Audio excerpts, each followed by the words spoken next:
Intro to Art 10, Part 3. Penelope Young, I'm your instructor. So I went back into Student View just to kind of look at people. And I think you can email the other students and interact with them a little bit. So that's one thought there with looking at the Student View. The other thing with the grades, I did change it.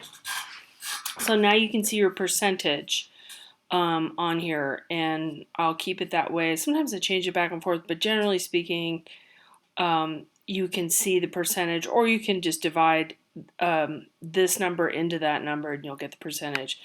The grading part of Canvas is going to change. They're going to upgrade it. My other school already upgraded it, I don't know, 2 semesters ago. So it's going to look a little different. So just be prepared. Then what I'm showing you now is going to be a little bit different. So if you see this pops up January 18th. Okay, so we left off looking at discussions, and I showed you how to post that first welcome to the course. Now I'm going to kind of scroll down so you see where that actually is. That's in week 1, and that's right here. That's a discussion. Remember that icon is a discussion. That's a page, that's a quiz, and that's a file. Now I'm going to back up and go through this first module with Art 10 Learning Tools. Remember, you got to complete all those items, mark them as read. So you'll go through, see it says mark done, mark done, mark done. It's asking you to look at a lot of things. Well, I'm asking you to look at those things so you understand what's required for the course, kind of outside of the material, if that makes sense. So there's a little bit that you're going to need to do if you're not familiar with Canvas. You're going to have to get to the point where you're comfortable with it. It'll make sense kind of quickly for most of you. If you have never worked online with Blackboard or Moodle or any of those other programs, it's going to take you a little bit longer. But there are ways to get you through this, and there's online tutoring and this and that. So get yourself to the point where you understand how to work online. I won't provide that, and I won't spend time on it, but I give you all the resources where to go. Okay. Netiquette's the next thing. We talked about that a little bit about how to sort of introduce yourself in an email, say hello, I hope you're having a good day. Always start with something that's polite, a salutation. Start on the polite end. I worked in collections where I had to collect money from people who didn't pay for companies. Kind of some serious amounts of money at times, but I will tell you the most successful collection agencies don't ever raise their voice and don't ever break a sweat, don't curse, nothing like that. They don't have Joe and Bubba show up and shake people down like the mafia. Nothing like that happens. It's just constant contact and sort of understanding situations and talking to people. Okay, so I'm going to highly recommend that no matter who you're emailing or if you were on the phone, perhaps with customer service, it's kind of rare that you need to get irate. You can always ask for a manager. That's always one way to go. And in the school setting, you would speak to the dean, right? So there's other ways to go beside getting aggressive. It doesn't happen very often, but just so you know, that's my soft curriculum. I'm just trying to help you out how to communicate professionally with email. So check it weekly. I would even check it a little more frequently than that. Make sure you're using your COD email. That's really critical. I won't respond to anything from Gmail or anything else. I'm going to ask you to re-email me. I know that sounds horrible, but everything for the school has to be through the school, if that makes sense. So set your phone up that you're responding. I don't mind emails from your phone, but you cannot access the work through your phone or iPad. I can't say that enough. The multiple choice won't line up correctly. It's just not set up for that app. Now, there are things that you can go through IT and talk to them about how to get an app for Canvas. Sometimes it's up to date, sometimes it's not. Just get their advice on that because that changes all the time. Okay, so don't share your password with anyone. Remember to log off. Occasionally, I've had students, siblings, or sports team members that are traveling together. They forgot to log off and submitted the midterm on somebody else's behalf. that in terms of school and in terms of test taking is really serious, okay? So make sure that you have fully logged off if somebody's going to use your computer to do something else on Canvas or through COD, okay? Don't click on messages, promise you money. I think you're smart enough to know that. No online porn, that kind of thing. Make sure that you're following some basic common sense ways of interacting. The reason all this stuff is written out like this is because we do use our computers and our phones, and we email and we text in a casual way in a lot of parts of our lives.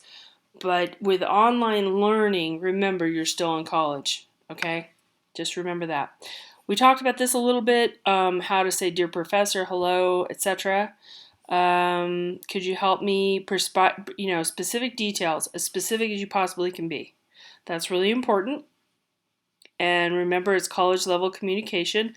I speak a little bit casually, or what we call vernacular or slang. I do that a little bit because I don't want you to feel overly intimidated, but make sure that, for the most part with the writing, you communicate in a serious tone. Don't do the all caps. That's interpreted as yelling if you don't know that already. No emojis and that kind of thing. All right, so there's a bunch of information here. Also, with other students, I've only had one person post in a discussion something inappropriate, and I think that person just didn't really understand what they were saying. Was not a person who was able to go into a regular classroom, the kind of isolated person. But think about that a little bit, about what you're saying and how you're saying it. Grade challenge instructions. Sometimes I get students that'll say, oh, why did I get a 20 out of 30 or a 10 out of 30? And that's fine. You're welcome to question me within a couple of weeks, not in the last weeks of class. I pretty much don't allow you to do anything in the last weeks of class, because people who are looking at week 14 and realizing they're failing, they don't really have a game plan for how to succeed. And even if I gave a ton of extra credit at week 14 or 15,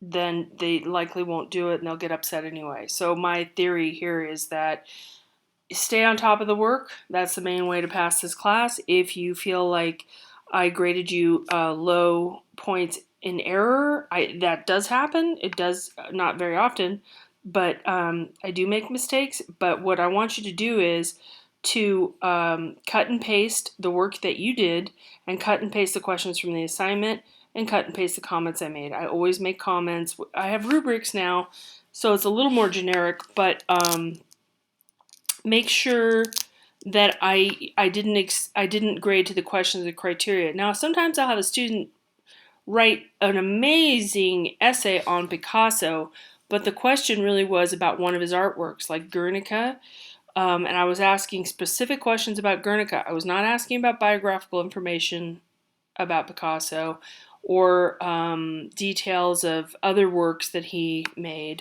I was really just asking about Guernica. I don't have that assignment right now online, so it's a good one for an example. So make sure you're reading the prompts. The idea is you're answering the questions, not a general essay. Specificity is really important. Make sure you're answering the prompts, okay? Stay in a polite tone, and I will review it. I'm pretty good about looking it over. It may take me a couple days to really look for it, but do wait for a reply. Don't go blowing up my email. Don't blow up my phone and say, well, what's going on, blah, blah, blah, blah, blah, blah. That's not going to help you. I won't answer anything that's aggressive or overly pushy. So this is, I got this from a website. You can read that over later.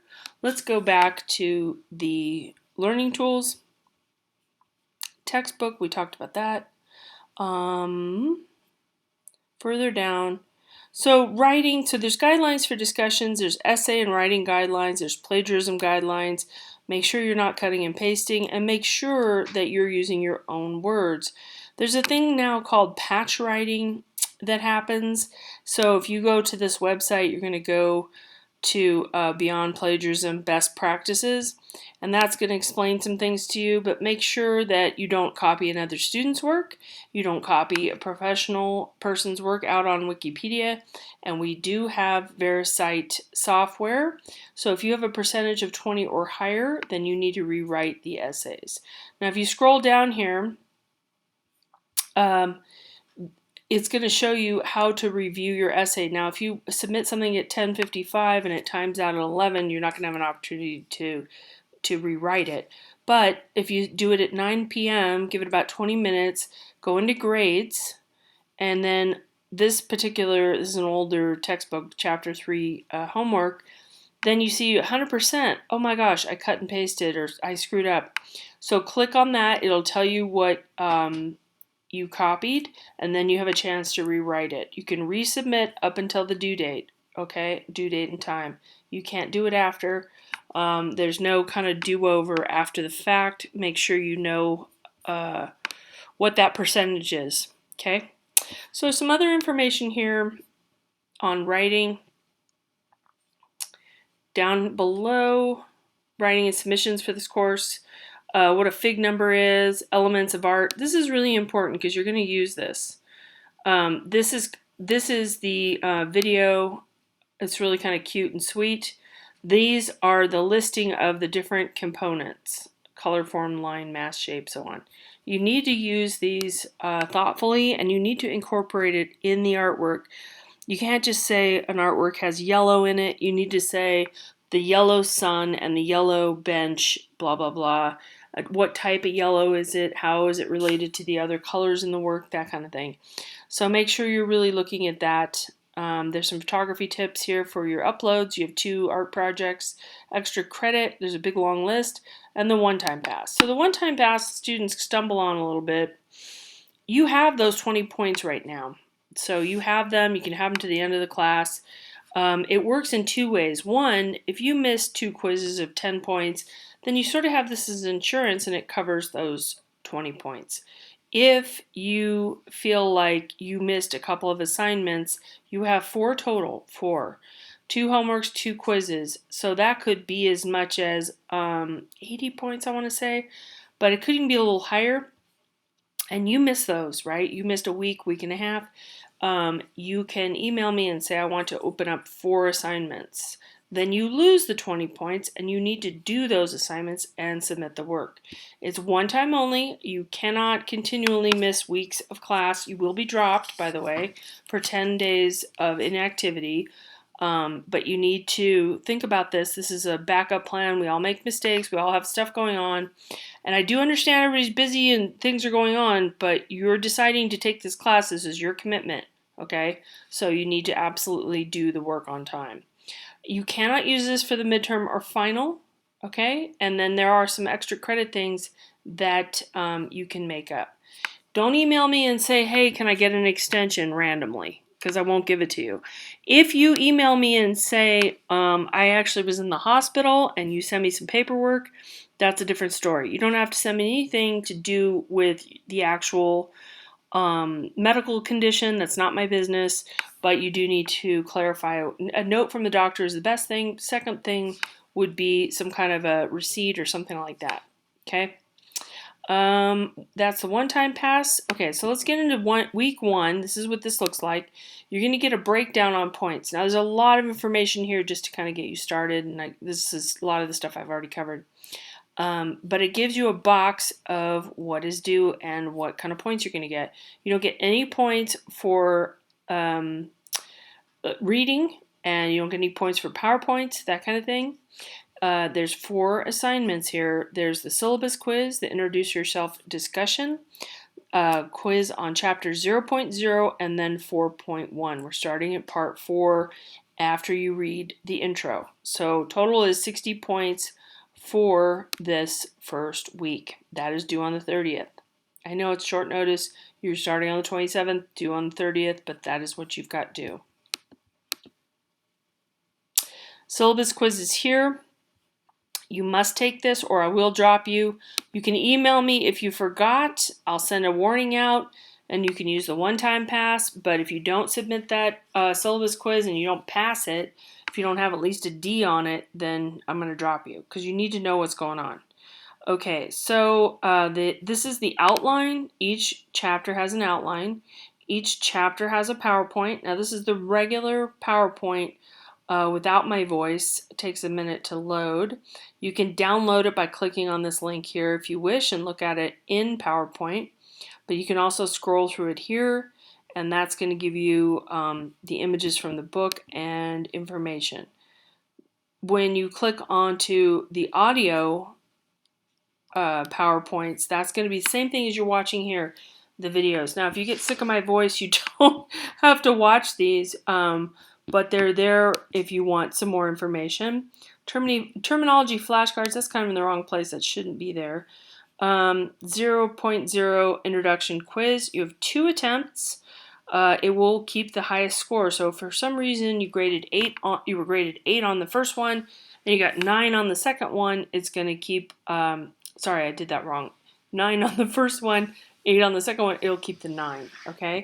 It'll show you the correct answers after the due date, and it will show you, or it should, if there's any discrepancy in this, you can always email me.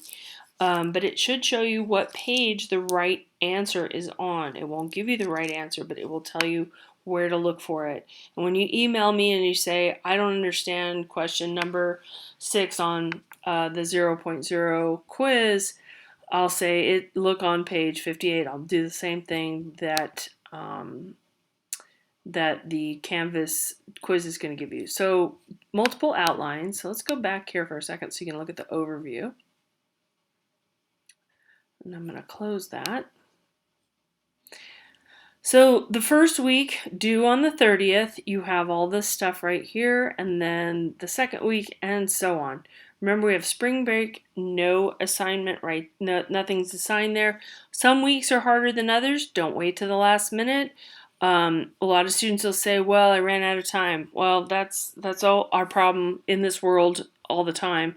Make sure that you make enough time. Submit something early, like a few days before the due date, and then you can go back and redo it if you need to. The second week, we have another discussion with 40 points. So that's one of the ones that you're really going to need to have your reading done and really understand what the concepts are and submit that carefully. Okay, so email me with questions. Again, technical stuff, that's going to be back here with the help button, and there are some resources at COD. Canvas is a third-party resource. I hope you enjoy the course. Email me with any questions. If something is not working, you can get 2 points for a link not working or a typo, something like that. I didn't change a due date. That does happen because I cut and paste quite often from a previous course. But I hope you enjoy this. A lot of images. Email me. I'm happy to speak with you or email anytime.